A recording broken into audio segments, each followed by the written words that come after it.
Hello focus, आज जिस opportunity के बारे में हम लोग आपस में बात करने वाले हैं, इस अपॉर्चुनिटी का पार्ट हमारे सभी फ्रेश लॉ ग्रेजुएट और हमारे प्रैक्टिसिंग एडवोकेट्स बन सकते हैं। तो मैं चाहूंगा आप सभी कैंडिडेट्स इस वीडियो को कंप्लीट देखें ताकि आप लोगों की मैक्सिमम क्वेरीज इस एडवर्टाइजमेंट के रिगार्डिंग इस वीडियो के थ्रू रिजॉल्व हो जाए। तो बात कर लेते हैं हम लोग आज के इस डिटेल्ड एडवर्टाइजमेंट के बारे में। Ministry of environment, forest and climate change, जिसको आप सभी लोग MOEFCC के नाम से जरूर जानते होंगे, जो कि अंडर में आता है गवर्नमेंट ऑफ इंडिया के। इन्होंने अपनी ऑफिशियल वेबसाइट पे ये डिटेल्ड एडवर्टाइजमेंट पब्लिश किया है regarding recruitment for legal associates. इस पूरे डिटेल्ड एडवर्टाइजमेंट की हर एक डिटेल आप सभी कैंडिडेट्स के साथ शेयर करने से पहले एक इंपॉर्टेंट इंफॉर्मेशन वीडियो की स्टार्टिंग में आप सभी कैंडिडेट्स को देना चाहता हूं। जो भी कैंडिडेट अभी लॉ स्टूडेंट है, लॉ ग्रेजुएट हो चुका है या फिर प्रैक्टिसिंग एडवोकेट है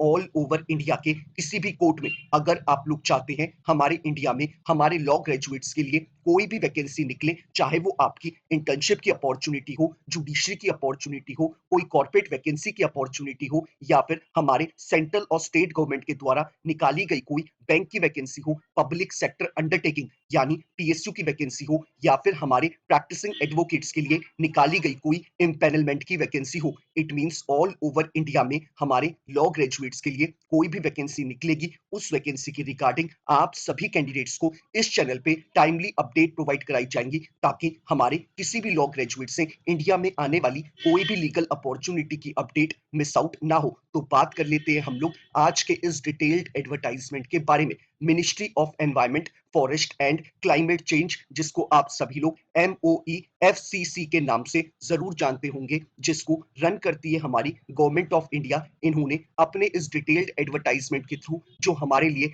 यानी कि लॉ ग्रेजुएट्स के लिए वैकेंसी निकाली है, वो हमारे लीगल एसोसिएट्स की वैकेंसी रिलीज करी गई है। और जो total number of vacancy legal associates के लिए इन्होंने अपने इस एडवर्टाइजमेंट के थ्रू रिलीज करी है, वो हमारी टोटल 22 वैकेंसी रिलीज करी गई है, जो कि अपने आप में एक बहुत बड़ा नंबर है। साथ ही साथ इन्होंने एडवर्टाइजमेंट के स्टार्टिंग में ही क्लियरली मेंशन करा है कि ये जो आपकी जॉब है, ये आपकी कॉन्ट्रैक्चुअल बेसिस की जॉब है, यानी कि ये जॉब आपकी परमानेंट जॉब नहीं है। आपकी सर्विसेज अगर आपके सुपीरियर्स को पसंद आएंगी, यानी कि परफॉर्मेंस अगर आपके सुपीरियर्स को आपकी पसंद आएंगी एज अ लीगल एसोसिएट के तौर पे, तो आपके कॉन्ट्रैक्ट को, जो कि मिनिमम 1 साल का बनेगा, उसको टाइमली बेसिस पे रिन्यू कर दिया जाएगा और उसे एक्सटेंड कर दिया जाएगा। ये आपका टेन्योर अगले 3 साल तक एक्सटेंड किया जा सकता है, लेकिन आपकी परफॉर्मेंस आपके सुपीरियर्स को पसंद आनी चाहिए। तो ये इन्होंने आपको क्लियरली मेंशन करा है कि ये आपकी परमानेंट जॉब नहीं है, ये आपकी कॉन्ट्रैक्चुअल बेसिस की जॉब है। अब बात कर लेते हैं हम लोग दूसरी इंपॉर्टेंट इंफॉर्मेशन के बारे में, जो कि MOEFCC ने अपने इस एडवर्टाइजमेंट में हमें प्रोवाइड कराई है। MOEFCC ने हमारी जो 22 लीगल एसोसिएट की वैकेंसी इस एडवर्टाइजमेंट के थ्रू रिलीज करी है, इन्होंने लेकिन ये सारी वैकेंसी हमारे लॉ ग्रेजुएट्स के लिए तो निकाली है, लेकिन हर वैकेंसी के लिए इन्होंने अलग अलग एलिजिबिलिटी क्राइटेरिया रखा है और अलग अलग रेम्यूनरेशन बताया है। तो मैं आपको सारी डेजिग्नेशन जो हमारे लॉ ग्रेजुएट्स के लिए निकाली गई है, उनके एलिजिबिलिटी क्राइटेरिया और रेम्यूनरेशन के रिगार्डिंग इस वीडियो में इंफॉर्मेशन प्रोवाइड कराऊंगा। सबसे पहले हम लोग बात कर लेते हैं लीगल एसोसिएट ए के लिए क्या एलिजिबिलिटी क्राइटेरिया रखा गया है। इन्होंने लीगल एसोसिएट ए के लिए जो एलिजिबिलिटी क्राइटेरिया और एक्सपीरियंस डिमांड करा है, इन्होंने बोला है कि कैंडिडेट हमारा लॉ ग्रेजुएट होना चाहिए, यानी कि LLB डिग्री होल्डर होना चाहिए, इररिस्पेक्टिव कैंडिडेट ने 3 ईयर का LLB कोर्स करा हो या फिर 5 ईयर का BA LLB का इंटीग्रेटेड कोर्स। अगर आप एक लॉ ग्रेजुएट है फ्रॉम अ रिकॉग्नाइज्ड यूनिवर्सिटी, तो आप इनके एजुकेशनल क्वालिफिकेशन के क्राइटेरिया को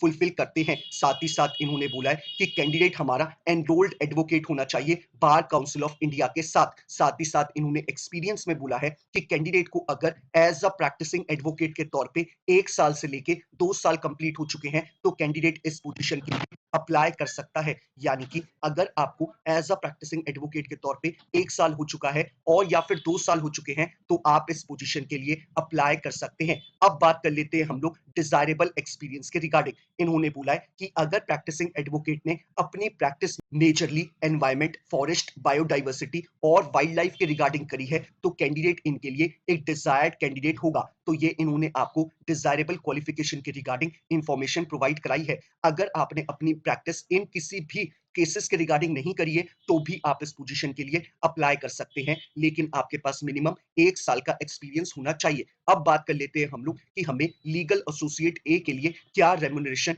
यानी सैलरी प्रोवाइड कराई जा रही है। एमओई एफसीसी के द्वारा हमें 40,000 रुपीस मंथली प्रोवाइड कराए जा रहे हैं एज अ लीगल एसोसिएट ए के तौर पे। लेकिन अदर देन योर रेम्यूनरेशन यानी कि अदर देन 40,000 आप कैंडिडेट को कोई भी एक्स्ट्रा अलाउंसेस और पर्क्स नहीं प्रोवाइड कराए जाएंगे, क्योंकि ये आपकी जॉब कॉन्ट्रेक्चुअल बेसिस की जॉब है। अब बात कर लेते हैं हम लोग लीगल एसोसिएट बी की डेजिग्नेशन जो हमें ऑफर करी जा रही है, उसके लिए क्या एलिजिबिलिटी क्राइटेरिया रखा गया है। इन्होंने लीगल एसोसिएट बी के लिए जो रेम्यूनरेशन आपको ऑफर करी है, वो आपको 50,000 रुपीस मंथली प्रोवाइड कराने का ऑफर करा है। अब बात कर लेते हैं हम लोग एलिजिबिलिटी क्राइटेरिया के ऊपर। आपके पास एलएलबी की डिग्री होनी चाहिए फ्रॉम रिकॉग्नाइज्ड यूनिवर्सिटी, और साथ ही साथ आप एक एनरोल्ड एडवोकेट होने चाहिए बार काउंसिल ऑफ इंडिया के साथ, और आपको एक्सपीरियंस में मिनिमम 2 साल का एक्सपीरियंस होना चाहिए। और अगर 3 साल का एक्सपीरियंस भी है एज अ प्रैक्टिसिंग एडवोकेट के तौर पे, तो आप लीगल एसोसिएट बी की पोजीशन के लिए भी अप्लाई कर सकते हैं। साथ ही साथ इन्होंने डिजायरेबल क्वालिफिकेशन में बोला है कि अगर कैंडिडेट ने अपनी प्रैक्टिस मेजरली एनवायरमेंट, फॉरेस्ट और बायोडाइवर्सिटी या फिर वाइल्ड लाइफ के केसेस को हैंडल करने में करी है, तो वो इनके लिए एक डिजायर्ड कैंडिडेट होगा। तो ये इन्होंने आपको लीगल एसोसिएट बी की डेजिग्नेशन के रिगार्डिंग इंफॉर्मेशन प्रोवाइड कराई है। अब बात कर लेते हैं हम लोग लीगल एसोसिएट सी की डेजिग्नेशन के एलिजिबिलिटी क्राइटेरिया और रेम्यूनरेशन की रिगार्डिंग। लीगल एसोसिएट सी के लिए आपको 60,000 रुपीस मंथली प्रोवाइड कराए जाएंगे। तो यानी कि आपको लीगल एसोसिएट सी के लिए जो इन्होंने रेम्यूनरेशन ऑफर करी है, वो आपको 60,000 रुपीस मंथली प्रोवाइड कराने की बात कही गई है। एलिजिबिलिटी क्राइटेरिया में बोला गया है कि अगर आप एक एलएलबी डिग्री होल्डर है यानी कि लॉ ग्रेजुएट है फ्रॉम रिकॉग्नाइज्ड यूनिवर्सिटी, और साथ ही साथ आप एक एनरोल्ड एडवोकेट है बार काउंसिल ऑफ इंडिया के साथ, और आपके पास minimum age a practising advocate के तौर पे 3 साल का एक्सपीरियंस है या फिर 4 साल का एक्सपीरियंस है, तो आप कैंडिडेट लीगल एसोसिएट सी की पोजीशन के लिए अप्लाई कर सकते हैं। डिजायरेबल एक्सपीरियंस में इन्होंने बोला है कि अगर आपको एज अ प्रैक्टिसिंग एडवोकेट के तौर पे एनवायरमेंट, फॉरेस्ट और बायोडाइवर्सिटी या फिर वाइल्ड लाइफ के केसेस को हैंडल करने में 3 साल का एक्सपीरियंस है, तो आप कैंडिडेट इनके लिए एक डिजायर्ड कैंडिडेट है। अब बात कर लेते हैं हम लोग लीगल एसोसिएट डी की पोजीशन के रिगार्डिंग। इसमें इन्होंने आपको जो रेम्यूनरेशन ऑफर करा है, वो आपको 70,000 रुपीस मंथली ऑफर करा गया है। और एलिजिबिलिटी क्राइटेरिया में बोला है कि कैंडिडेट के पास एलएलबी की डिग्री होनी चाहिए यानी कि लॉ ग्रेजुएट होना चाहिए, या फिर कैंडिडेट के पास एलएलएम यानी कि मास्टर्स डिग्री होनी चाहिए। यानी कि अगर आपके पास एलएलबी की डिग्री है या फिर एलएलएम की डिग्री है, तो आप इनके एजुकेशनल क्वालिफिकेशन के क्राइटेरिया को फुलफिल करते हैं। साथ ही साथ इन्होंने बोला है कि अगर कैंडिडेट के पास एलएलबी की डिग्री है, तो उसको एज अ प्रैक्टिसिंग एडवोकेट के तौर पे 4 साल कंप्लीट हो जाने चाहिए या फिर 5 साल कंप्लीट हो जाने चाहिए, तभी वो इस पोजीशन के लिए अप्लाई कर पाएगा। और अगर कैंडिडेट के पास मास्टर्स की डिग्री है यानी कि एलएलएम की डिग्री है, और वो एक एनरोल्ड एडवोकेट है, और उसके पास मिनिमम 1 साल का एक्सपीरियंस है एज अ प्रैक्टिसिंग एडवोकेट के तौर पे, तो वो कैंडिडेट भी लीगल एसोसिएट डी की पोजीशन के लिए अप्लाई कर सकता है। और आपको लीगल एसोसिएट डी की पोजीशन के लिए 70,000 रुपीस मंथली प्रोवाइड कराया जाएगा। और डिजायरेबल एक्सपीरियंस में इन्होंने बोला है कि अगर कैंडिडेट ने अपनी majorly practice environment, forest, biodiversity और वाइल्ड लाइफ के केसेस को हैंडल करने में अपनी प्रैक्टिस करी है, तो वो इनके लिए एक डिजायरेबल कैंडिडेट होगा। अब बात कर लेते हैं हम लोग लीगल एसोसिएट ई की पोजीशन के रिगार्डिंग। लीगल एसोसिएट ई के लिए जो आपको रेम्यूनरेशन प्रोवाइड कराया जाएगा, वो आपको 80,000 रुपीस मंथली प्रोवाइड कराया जाएगा। और एलिजिबिलिटी क्राइटेरिया में बोला है कि अगर कैंडिडेट हमारा एलएलबी डिग्री होल्डर है फ्रॉम रिकॉग्नाइज्ड यूनिवर्सिटी, और कैंडिडेट को 5 साल का एज अ प्रैक्टिसिंग एडवोकेट के तौर पे एक्सपीरियंस है या फिर 6 साल का एक्सपीरियंस है, तो कैंडिडेट हमारा लीगल एसोसिएट ई की पोजीशन के लिए अप्लाई कर सकता है। और साथ ही साथ इन्होंने बोला है कि अगर कोई कैंडिडेट है जिसके पास मास्टर्स यानी एलएलएम की डिग्री है, और एलएलएम की डिग्री के साथ उसको एज अ प्रैक्टिसिंग एडवोकेट के तौर पे सिर्फ 2 साल भी कंप्लीट हुए हैं, तो भी वो कैंडिडेट एसोसिएट ई की पोजीशन के लिए अप्लाई कर सकता है।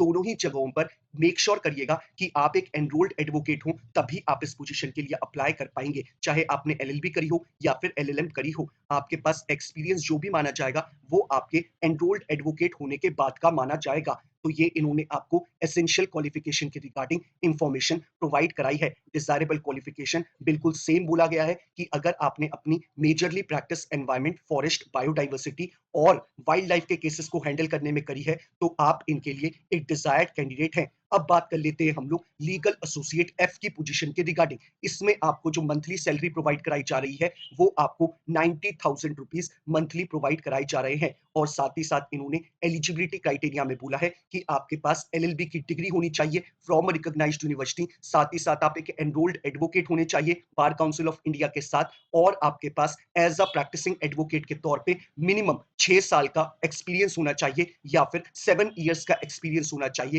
तभी आप लीगल एसोसिएट एफ की पोजीशन के लिए अप्लाई कर पाएंगे। और साथ ही साथ इन्होंने बोला है कि अगर कोई कैंडिडेट है जो मास्टर्स डिग्री होल्डर है यानी कि एलएलएम डिग्री होल्डर है और उसके पास minimum age a practising advocate के तौर पे 3 साल का एक्सपीरियंस है, तो वो कैंडिडेट भी लीगल एसोसिएट एफ की पोजीशन के लिए अप्लाई कर सकता है। लेकिन वो कैंडिडेट को भी एनरोल्ड एडवोकेट होना चाहिए बार काउंसिल ऑफ इंडिया के साथ। डिजायरेबल क्वालिफिकेशन इन्होंने पहले जैसे ही बिल्कुल सेम रखी है, लेकिन इन्होंने इस डिजायरेबल क्वालिफिकेशन में एक चीज मेंशन करी है। इन्होंने बोला है कि कैंडिडेट ने मिनिमम एक लीगल रिसर्च पेपर पब्लिश करा हुआ होना चाहिए, तो वो भी उनके लिए एक डिजायर्ड क्वालिफिकेशन के तौर पे माना जाएगा। यानी कि अगर कैंडिडेट ने कोई लीगल रिसर्च पेपर अपना पब्लिश करा हुआ है कोई एनवायरमेंट रिलेटेड, तो वो इनके लिए एक परफेक्ट कैंडिडेट होगा। अब बात कर लेते हैं हम लोग दूसरी डेजिग्नेशन के रिगार्डिंग, जो कि हमें लीगल एसोसिएट जी के लिए निकाली गई है। सबसे ज्यादा वैकेंसी इसी में निकाली गई है। टोटल 12 वैकेंसी आपकी लीगल एसोसिएट जी के लिए निकाली गई है आउट ऑफ 22 में से। इसमें आपको 1 लाख रुपीज मंथली प्रोवाइड कराए जाएंगे एमओई एफसीसी के द्वारा। इसमें जो आपका एलिजिबिलिटी क्राइटेरिया रखा है, अगर आप एक लॉ ग्रेजुएट है यानी कि एलएलबी डिग्री होल्डर है फ्रॉम रिकॉग्नाइज्ड यूनिवर्सिटी, और साथ ही साथ आप एक एनरोल्ड एडवोकेट है बार काउंसिल ऑफ इंडिया के साथ, और आपके पास एज अ प्रैक्टिसिंग एडवोकेट के तौर पे मोर देन 7 इयर्स का एक्सपीरियंस है, तो आप कैंडिडेट लीगल एसोसिएट जी की पोजीशन के लिए अप्लाई कर सकते हैं। या फिर आप कैंडिडेट एलएलएम डिग्री होल्डर है यानी कि मास्टर्स डिग्री होल्डर है फ्रॉम रिकॉग्नाइज्ड यूनिवर्सिटी, और आपको एज अ प्रैक्टिसिंग एडवोकेट के तौर पे 4 साल कंप्लीट हो चुके हैं, तो आप कैंडिडेट भी लीगल एसोसिएट जी की पोजीशन के लिए अप्लाई कर सकते हैं। तो ये इन्होंने आपको एलिजिबिलिटी क्राइटेरिया लीगल एसोसिएट जी की पोजीशन के रिगार्डिंग बताया है। साथ ही साथ इन्होंने बोला है जितनी भी इन्होंने ए से लेके जी तक वैकेंसी निकाली है, अगर कैंडिडेट ने अपनी एलएलबी की डिग्री में 60% एंड अबव स्कोर करा हुआ होगा, तो वो भी इनके लिए एक डिजायर्ड क्वालिफिकेशन का क्राइटेरिया होगा। यानी कि अगर कोई कैंडिडेट है जिसने 55% स्कोर कर रखे हैं, और अगर कोई कैंडिडेट है जिसने 60% अपनी एलएलबी में स्कोर करे हुए हैं, तो 60% जिस कैंडिडेट ने सिक्योर कर रखे होंगे अपनी एलएलबी में, उस कैंडिडेट को ये लोग प्रेफरेंस देंगे। तो ये भी इन्होंने कुछ एडवर्टाइजमेंट में लास्ट में अपने प्रेफरेंसेस बताई हैं। बाकी कोई भी कितनी भी परसेंटेज वाला कैंडिडेट इस पोजीशन के लिए अप्लाई कर सकता है। बाकी ये सिर्फ इन्होंने बोला है कि ये लोग प्रेफरेंस 60% एंड अबव वाले कैंडिडेट को देंगे। तो ये इन्होंने अपने एडवर्टाइजमेंट में आपको पोजीशंस के रिगार्डिंग इंफॉर्मेशन प्रोवाइड कराई है। अब बात कर लेते हैं हम लोग एज लिमिट के रिगार्डिंग। इन्होंने क्लियरली एडवर्टाइजमेंट में मेंशन करा है कि अगर कैंडिडेट बिलो 50 इयर्स है तो कैंडिडेट इस पोजीशन के लिए अप्लाई कर सकता है। यानी कि ए से लेके जी तक किसी भी पोजीशन के लिए आप अप्लाई कर सकते हैं अगर आप उनके एलिजिबिलिटी क्राइटेरिया को मैच करते हैं। बस आपकी एज बिलो 50 इयर्स होनी चाहिए, तभी आप इस पूरे प्रोसेस का पार्ट बन पाएंगे। अब बात कर लेते हैं हम लोग सिलेक्शन प्रोसेस के ऊपर। आप कैंडिडेट का एमओई एफसीसी कोई भी रिटन टेस्ट कंडक्ट नहीं कराएगी। डायरेक्टली आप कैंडिडेट को आपके एप्लीकेशन फॉर्म के बेसिस पे एमओई एफसीसी शॉर्टलिस्ट करेगा, और जिन भी कैंडिडेट को शॉर्टलिस्ट किया जाएगा उन कैंडिडेट को ईमेल के द्वारा या फिर एसएमएस के द्वारा या फिर वाया पोस्ट के द्वारा कम्युनिकेट किया जाएगा कि आप कैंडिडेट को कौन सी डेट पे, कौन से टाइम पे और कौन से वेन्यू पे पहुंचना है फॉर इंटरव्यू। और अगर आप इंटरव्यू में भी अच्छा परफॉर्म करेंगे तो आप कैंडिडेट को आपके डिजायर्ड पोजीशन के लिए हायर कर लिया जाएगा। तो ये इन्होंने आपको सिलेक्शन प्रोसेस के रिगार्डिंग इंफॉर्मेशन प्रोवाइड कराई है। अब बात कर लेते हैं हम लोग कि हमें इस पूरे रिक्रूटमेंट प्रोसेस का कैसे पार्ट बनना है। आप वीडियो के डिस्क्रिप्शन बॉक्स में जाएंगे, आपको जो पहला लिंक अवेलेबल है आप उस पर क्लिक करेंगे। क्लिक करते ही आपके स्क्रीन पे ये पूरा डिटेल्ड एडवर्टाइजमेंट खुल के आ जाएगा। आप चाहे तो इस डिटेल्ड एडवर्टाइजमेंट को खुद से डाउनलोड करके पढ़ सकते हैं, या फिर बिना डाउनलोड करे ही अपने मोबाइल के स्क्रीन पे स्क्रॉल डाउन करके पढ़ सकते हैं। ऐसे ही वीडियो के डिस्क्रिप्शन बॉक्स में आप कैंडिडेट्स को जो सेकंड लिंक अवेलेबल है आप उस पर क्लिक करेंगे। क्लिक करते ही आप डायरेक्टली एमओई एफसीसी की ऑफिशियल वेबसाइट पे चले जाएंगे, जहां पे आप इस फॉर्म को ऑनलाइन फिलअप कर सकते हैं। इनकेस इस फॉर्म को ऑनलाइन फिलअप करते वक्त किसी भी तरीके की कोई क्वेरी अराइज होती है, तो आप कैंडिडेट मुझे इंस्टाग्राम और ट्विटर पे टेक्स्ट मैसेज मैसेज करके अपनी क्वेरी पूछ सकते हैं या फिर यूट्यूब पे ही अपने कमेंट को ड्रॉप करके अपनी क्वेरी पूछ सकते हैं। मैं अपने एंड से मेक श्योर करता हूँ कि हर एक कैंडिडेट को टाइमली बेसिस पे रिप्लाई कर दूँ ताकि वो अपने फॉर्म को जल्दी से जल्दी फिल अप कर पाए और अपने आगे की प्रिपरेशन उतनी ही जल्दी शुरू कर पाए। बाकी आप सभी कैंडिडेट्स को मेक श्योर करना है कि आप अपने फॉर्म को बिफोर 31st ऑफ जनवरी 2025 रात 11:59 पीएम से पहले फिल अप कर दें, तभी आप इस पूरे प्रोसेस का पार्ट बन पाएंगे। तो यही सारी इंपॉर्टेंट इंफॉर्मेशन थी जो एमओई एफसीसी ने हमें इस एडवर्टाइजमेंट पे प्रोवाइड कराई है। कोई क्वेरी हो तो मैं बता चुका हूं कि आपको मुझे कैसे रीच आउट करना है। बाकी वीडियो पसंद आया हो तो लाइक शेयर जरूर करिएगा और अगर आप लोग चाहते हैं कि ऐसे ही हर एक दिन आप कैंडिडेट्स को एक लीगल अपॉर्चुनिटी की अपडेट मिलती रहे तो मेक श्योर करिएगा कि आप इस चैनल को बिना सब्सक्राइब करे ना जाए। Thank you so much.